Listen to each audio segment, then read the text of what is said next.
आज बात करेंगे ख्वाजा गरीब नवाज और उनसे जुड़ी चमत्कारी कथाओं की। मोइनुद्दीन, अगर हिम्मत है तो मेरे जादू का सामना करो। लेकिन बात यहाँ तक पहुंची कैसे? तो किस्सा शुरू होता है जब सूफी संत ख्वाजा मोइनुद्दीन चिश्ती अजमेर पहुंचे। वो पहुंचे पवित्र अनासागर झील और बस वहीं से तनाव की शुरुआत हो गई। और फिर जल्द ही एक और टकराव हुआ, इस बार सीधे राजा पृथ्वीराज चौहान के आदमियों से।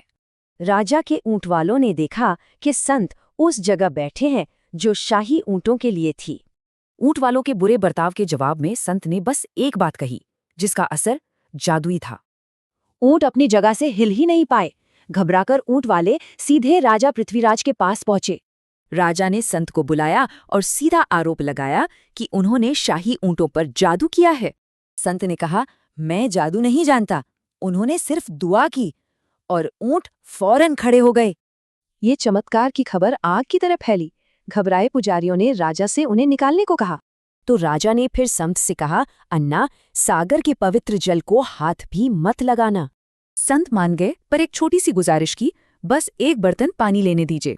राजा ने इजाजत दे दी। संत ने अपने शिष्य को एक छोटा सा कटोरा लेकर किनारे भेजा।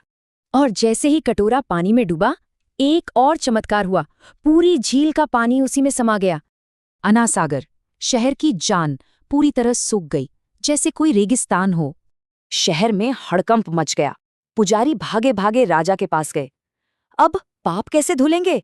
दरबार में बुलाए जाने पर संत ने कहा, गुनाह माफ करने की ताकत पानी में नहीं, सिर्फ खुदा में है। पानी तो लौट आया, पर कई लोगों ने धर्म बदल लिया। अब पुजारियों ने कहा, जादू का जवाब जादू ही है।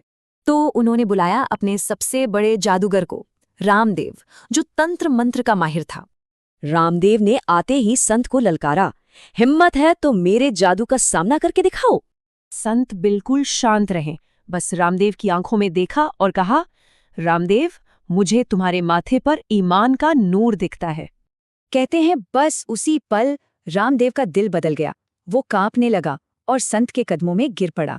जो चुनौती देने आया था, वो अब शिष्य बन गया, इस्लाम कबूल किया और नाम रखा गया मोहम्मद सादिक। कहानी तो खत्म हो गई, पर एक सवाल छोड़ गई, क्या सच में एक नज़र किसी की पूरी जिंदगी बदल सकती है?